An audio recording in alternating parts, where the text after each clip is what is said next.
আসসালামু আলাইকুম এভরিওয়ান। আজ আমি আপনাদেরকে ভ্যানিলা ময়েস্ট কেক তৈরি করে দেখাবো। সাথে এই সুন্দর কেকটার ডেকোরেশন শেয়ার করেছি এই ভিডিওতে। সাথে আমি আপনাদেরকে একটা সিক্রেট টিপস বলে দিব এই ভিডিওতে। অনেকেই দেখা যায় হোয়াইট চকলেট ভালোভাবে মেল্ট করতে পারেন না, দলা পাকিয়ে যায়, বা দেখা যায় হোয়াইট চকলেট মেল্ট হয়ে গেলে সেখানে কালার মেশালে হোয়াইট চকলেট একদম জমাট বেঁধে যায়। তো আমি আপনাদেরকে এমন একটা সিক্রেট বলবো, এই টিপস অনুযায়ী যদি আপনারা হোয়াইট চকলেট মেল্ট করেন তাহলে কখনোই আপনাদের চকলেটটা দলা পাকিয়ে যাবে না। যারা নতুন আছেন তারা এই টিপসটা অবশ্যই ফলো করবেন। তাহলে চলুন কথা না বাড়িয়ে এই সুন্দর কেকটার পুরো ডেকোরেশন এবং রেসিপিটি দেখে নেওয়া যাক। ময়েস্ট কেক কিন্তু রেগুলার স্পঞ্জ কেক থেকে একেবারেই ভিন্ন। এর উপকরণ, পরিমাণ সবকিছুই কিন্তু আলাদা আলাদা লাগে। তো 2টা ডিমের ময়েস্ট কেক তৈরি করব, তার জন্য এখানে 1 কাপ নিয়ে নিলাম ময়দা, সাথে দিলাম 1 চা চামচ পরিমাণ বেকিং পাউডার, আর সাথে দিচ্ছি 1 চিমটি মতো বেকিং সোডা, অর্থাৎ 1/4 চা চামচ পরিমাণ বেকিং সোডা।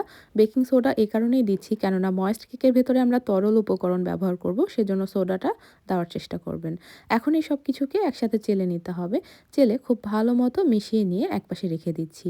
আর এই কেকটার জন্য আমরা তরল উপকরণ তৈরি করে নিব। এখানে 1/2 কাপ পরিমাণ নিয়ে নিয়েছি ফুটন্ত গরম দুধ। দুধের সাথে দিয়ে দিচ্ছি বাটার 1/4 কাপ পরিমাণ। আপনাদের বোঝার সুবিধার্থে গ্রামের মাপটা আমি ডেসক্রিপশন বক্সে লিখে দিব। তো দুধ এবং বাটার দিয়ে নেওয়া হয়ে গেলে এর সাথে আমরা দিয়ে দিব হোয়াইট চকলেট। হোয়াইট চকলেটও নিয়েছি 1/4 কাপ পরিমাণ।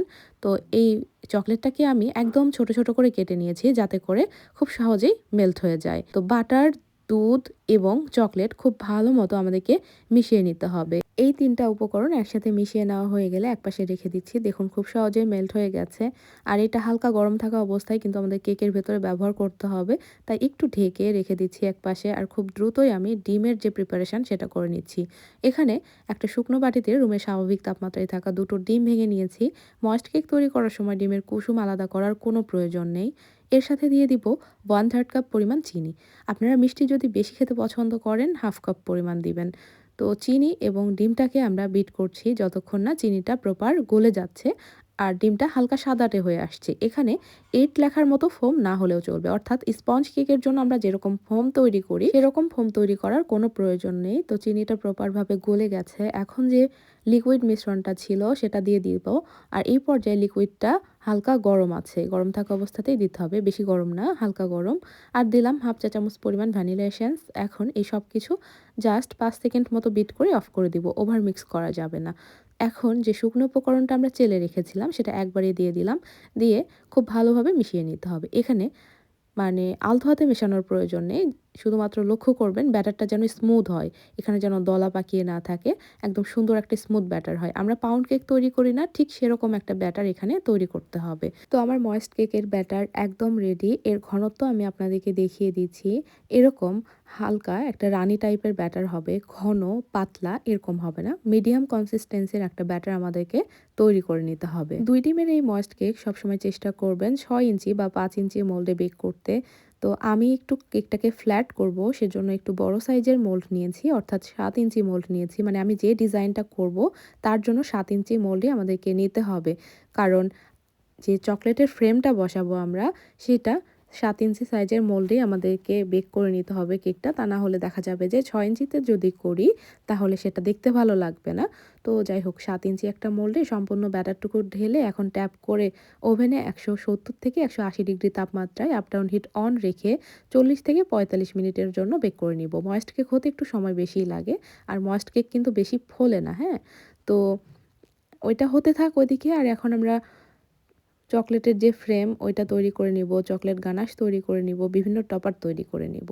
তো এখানে হোয়াইট চকলেট এবং ডার্ক চকলেট নিয়েছি।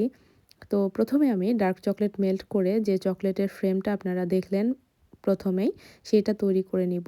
তো নতুন একটা পাইপিং ব্যাগ নিয়েছি, হ্যাঁ? নতুন এই পাইপিং ব্যাগের ভেতরে আমি সম্পূর্ণ চকলেটটুকু ঢেলে দিলাম। আর এই পাইপিং ব্যাগে করে আমি চকলেটটাকে মেল্ট করব। আর পাইপিং ব্যাগের মাথা কিন্তু কাটা থাকা যাবে না। নতুন পাইপিং ব্যাগে এভাবে চকলেটটা নিয়ে তারপর আমরা গরম পানির উপরে রেখে মেল্ট করে নিব। এভাবে করলে হবে কি, আমরা খুব সহজেই চকলেটের ওই ফ্রেম মোল্ডটাতে দিতে পারবো। এক্সট্রা করে অন্য বাটিতে মেল্ট করে আবার পাইপিং ব্যাগে ঢালার ঝামেলা থাকবে না। মানে একবারেই হয়ে গেল। তো এই যে দেখুন আমি কিভাবে মেল্ট করে নিচ্ছি। তো খুব ভালোভাবে মেল্ট করতে হবে। একভাবে গরম পানির উপর রাখা ঠিক হয় না। চকলেট অতিরিক্ত গরমেও কিন্তু দলা পাকিয়ে যায়। তো একটু করে গরম পানিতে চুবিয়ে রাখতে হবে, একটু করে উঠাতে হবে। এইভাবেই কিন্তু মেল্ট করে নেওয়ার নিয়ম। তো আমার চকলেটটা পুরোপুরি গলে গেছে। আর এই যে সিলিকনের মোল্ডটা দেখছেন, এইটাই সিলিকনের ফ্রেম মোল্ড বলা হয়। এইটার ভেতরেই আমি ওই চকলেটের ফ্রেমটা তৈরি করব। আর এই ফ্রেম মোল্ড আপনারা আমাদের কাছেই পেয়ে যাবেন। আপনারা নিতে চাইলে আমাদের ফেসবুক পেজের মেসেঞ্জারে নক দিবেন। তো দেখুন, পাইপিং ব্যাগের মাথাটা খুব ছোট করে কেটে নিয়ে আমি চকলেটটা দিয়ে নিচ্ছি। আর পাইপিং ব্যাগে করে দেওয়ার একটা সুবিধা হচ্ছে, মানে কাজটা পরিষ্কারভাবে হয়। চামচ দিয়ে দিতে গেলে দেখা যায় এখানে সেখানে ভরে, কাজটা দেখতে নোংরা লাগে। তো যাই হোক, এখন ট্যাপ করে নিয়ে আমি একটু ডিপ ফ্রিজ বা নর্মাল ফ্রিজে 5 থেকে 10 মিনিটের মতো রেখে দিব। তাহলেই চকলেটটা সেট হয়ে যাবে। আর যেটুকু গলানো চকলেট বেঁচে গেছে ওইটা দিয়ে আমি এরকম বার মোল্ডে দিয়ে নিচ্ছি, বার টপার করে নিব, মানে চকলেট বার যেটাকে বলে। তো যেহেতু শীতকাল, চকলেটটা দিতে দিতেই জমে গেছে। আসলে এটা আমি ফ্রিজেও রাখিনি, ফ্রিজে না রাখতে এমনিই জমে গেছে। এই যে দেখুন, আমি বাহিরে রেখে দিয়েছি এভাবেই জমে গিয়েছে, এবড়ো থেবড়ো হয়েছে। তো এটা দেখা যাবে না, ওই সাইডটাতে একদম সুন্দর হবে। এই যে দেখুন, তো এগুলো আমি রেখে দেবো একটা বক্সে করে। আমার অন্যান্য কেকের যখন অর্ডার আসবে তখন প্রয়োজন হবে। সেজন্য আমি মানে করি কি, যখন চকলেটের কাজ করি তখন বিভিন্ন টাইপের টপার একটু বেশি করে বানিয়ে রেখে দেই। তো যাই হোক, ওইটা এরকম দেখতেই পেলেন, একটা বক্সে করে রেখে দিলাম। বাহিরে রাখলেও হবে শীতের সময়, আর গরমের সময় হলে অবশ্যই ফ্রিজে রাখবেন। তবে আমি ফ্রিজে রেখেছি। আর এই মোল্ডটাকেও বের করে নিয়ে আসলাম। আর কিভাবে আমি এটা ডিমোল্ড করছি আপনারা দেখুন, খুব সুন্দর মতো কিন্তু ফ্রেমটা উঠেই আসলো। এখন এই ফ্রেমটাকে হাইলাইট করার জন্য আমরা গোল্ডেন ডাস্ট এখানে ব্রাশ করে দিব। এতে করে ফ্রেমটা দেখতে বেশ সুন্দর লাগবে। আর দেখুন, এই ফ্রেমটা বের করার পর মাশাআল্লাহ ডিজাইনটা কত সুন্দর লাগছে, তাই না? আসলে অনেক কেক দেখা যায় যে নজেল দিয়ে ডেকোরেশন না করলেও সেটা দেখতে বেশ এলিগ্যান্ট লাগে। আপনার হাতের কাছে যদি কয়েকটা চকলেট টপার মোল্ড থাকে, সেই টপার বানিয়েই আপনি কিন্তু কেকটাকে চমৎকারভাবে ডেকোরেশন করে ফেলতে পারবেন। তো এখানে দেখুন, গোল্ডেন ডাস্ট খুব ভালোভাবে ব্রাশ করে নিয়েছি। আর এটার আউটকাম ঠিক এমন এসেছে। তো এটা একপাশে রেখে দিলাম। এখন আমরা হোয়াইট চকলেট মেল্ট করব, সাথে হোয়াইট চকলেট গানাশ তৈরি করব। তো হোয়াইট চকলেট টপারটাও আমি একটু বেশি করে বানাচ্ছি, কারণ আমার ওই যে বললাম একটু বেশি করে আমি বানিয়ে রাখি আমার পরবর্তী কেকগুলাতে যাতে দিতে পারি। তো সেজন্য তো 50 গ্রাম 50 গ্রাম করে 2 জায়গায় আমি ভাগ করে নিলাম, আর বাকিটা আমি রেখে দিলাম। তো 50 গ্রাম দিয়ে আমি গানাশ বানাবো, আর 50 গ্রাম দিয়ে আমি টপার বানাবো। তো 50 গ্রামের সাথে আমি 50 গ্রাম পরিমাণে কিন্তু হুইপড ক্রিম দিয়ে এই যে গানাশটা বানিয়ে নিয়েছি। ফুটন্ত হুইপড ক্রিম দিয়ে বানিয়ে নিয়েছি। একটু পাতলা করে নিয়েছি, মানে 1:1 রেশিওতে, মানে যতটুকু চকলেট ততটুকু হুইপড ক্রিম দিয়ে বানিয়ে নিয়েছি।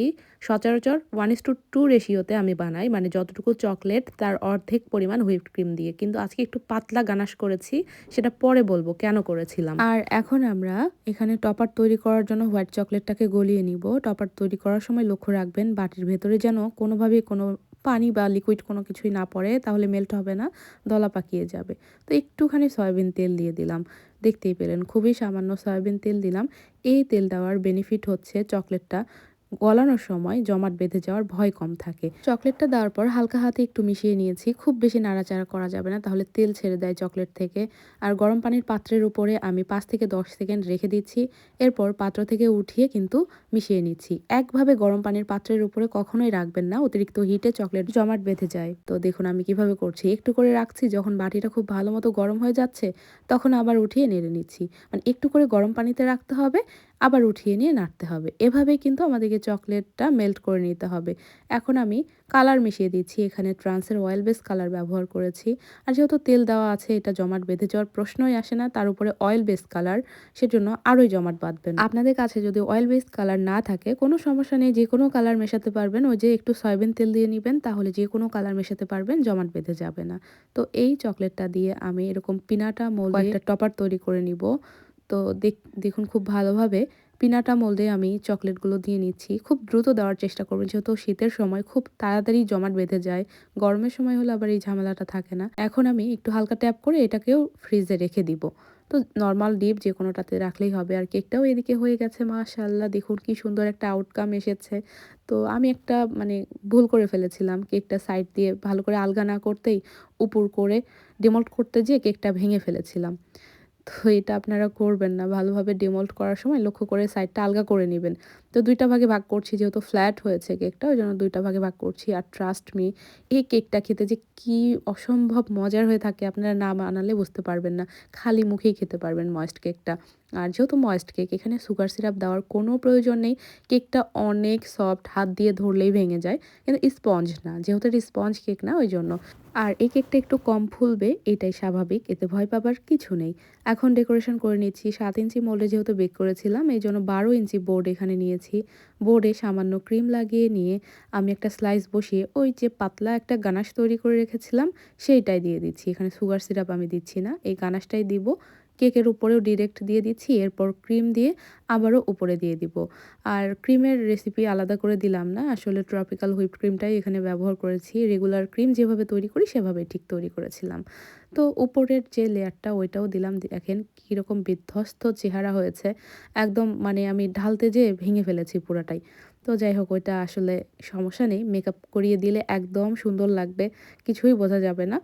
তো দেখুন এখানে অল্প ক্রিম দিয়ে ক্রাম কোট করে নিয়েছি। এরপর ফাইনাল ক্রিমটা খুব ভালো মতো দিয়ে ফিনিশিং দিয়ে নিব। আর ফিনিশিংটা আসলে নতুন করে বলার কিছুই নেই। যত বেশি প্র্যাকটিস করবেন তত পারফেক্ট হবে। চাইলে এরকম ডিরেক্ট আপনারা প্যালেট নাইফের সাহায্যেও দিয়ে নিতে পারবেন, আবার পাইপিং ব্যাগ দিয়েও দিয়ে নিতে পারবেন। তো আমি সবসময় দেখা যায় প্যালেট নাইফ দিয়ে বা ব্রেড নাইফের চিকন অংশটা দিয়ে আর সাথে একটা স্ক্র্যাপার নেই, দিয়ে ফিনিশিংটা দিয়ে নিই। আসলে যার যেভাবে সুবিধা হবে আপনারা সেভাবেই ফিনিশিংটা দিয়ে নিবেন। তো আমার কেকটাতে একটা ফিনিশিং চলে এসেছে, একপাশে রেখে দিচ্ছি। এখন আমরা একটা ক্যালেন্ডার তৈরি করে নিব। তার জন্য এখানে ফন্ডেন্ট নিয়েছি। তারপর একটা উইশ নোট তৈরি করব। আর এখানে রেডিমেড ফন্ডেন্টটা ব্যবহার করেছি। যেহেতু শীতকাল ওইজন্য একটু শক্ত হয়ে আছে। তবে মাশাআল্লাহ খুবই সুন্দরভাবে হ্যান্ডেল করা যাচ্ছিল। আমি এখানে জাস্ট কর্নফ্লাওয়ার দিয়ে মথে নিয়েছি। সিএমসি পাউডার দেইনি। কারণ শীতের সময় না দিলেও তেমন একটা প্রবলেম হয় না। তবে আপনারা যদি ভারী কোনো টপার তৈরি করেন, অবশ্যই আপনাদেরকে সিএমসি পাউডার দিতে হবে। যেহেতু এখানে ক্যালেন্ডার মানে পাতলা, ওইজন্য ঝামেলা নেই। মানে ওইজন্য সিএমসি পাউডার দিলাম না আরকি। তো এখন আমি ফ্রেমটার একদম মিডল সাইজ অনুযায়ী আমি কেটে নিচ্ছি, যাতে ক্যালেন্ডারটা ফ্রেমের মাঝখানে সুন্দরভাবে বসে থাকে। তারপর আমি ফ্রেম দিয়েও মেপে দেখেছি যে ঠিকঠাক আছে কিনা। মানে যেন বড় না হয়, ক্যালেন্ডারটা যেন একদম ফ্রেমের মাঝখানে সুন্দর হাইলাইট হয়ে থাকে। অর্থাৎ যেন বোঝা যায়, এই যে দেখুন আমি মেপেই কিন্তু কেটে নিচ্ছি, হ্যাঁ? মেপে কেটে নিলে একদম অ্যাকুরেট মাপ আসে। তো ক্যালেন্ডারটা আমি ডিসেম্বর মাসের তৈরি করে নিব, সেই অনুযায়ী দাগ কেটে নিচ্ছি। তো আপনারা একটু ভালো করে লক্ষ্য করুন, আসলে এটা বলে বোঝানোর মতো না। আপনারা ছবি দেখে এটা করে নিবেন। তো আর বলে রাখি, এটা কিন্তু আমার অ্যানিভার্সারি কেক বানাচ্ছি। আমি কিন্তু কখনো ঘটা করে আমার অ্যানিভার্সারির জন্য কেক বানাইনি। এবার আমার হাসব্যান্ড বলছিল যে, "সবার জন্য এত কেক বানাও আর নিজের অ্যানিভার্সারিতে কিছুই বানাও না।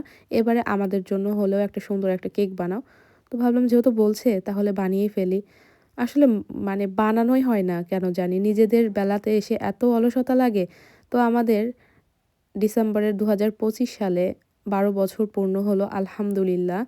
আমাদের ২০১৩ সালে বিয়ে হয়েছিল। আর ২৫-এ আমাদের ১ যুগ পূর্ণ হলো।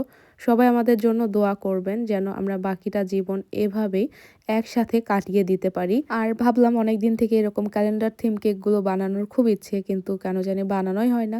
তো এই সুযোগে বানিয়েও ফেলা হবে আর আপনাদের সাথে শেয়ার করাও হবে। তো কেমন হয়েছে আমার এই কেকটার ডেকোরেশন আপনারা কিন্তু বলতে ভুলবেন না।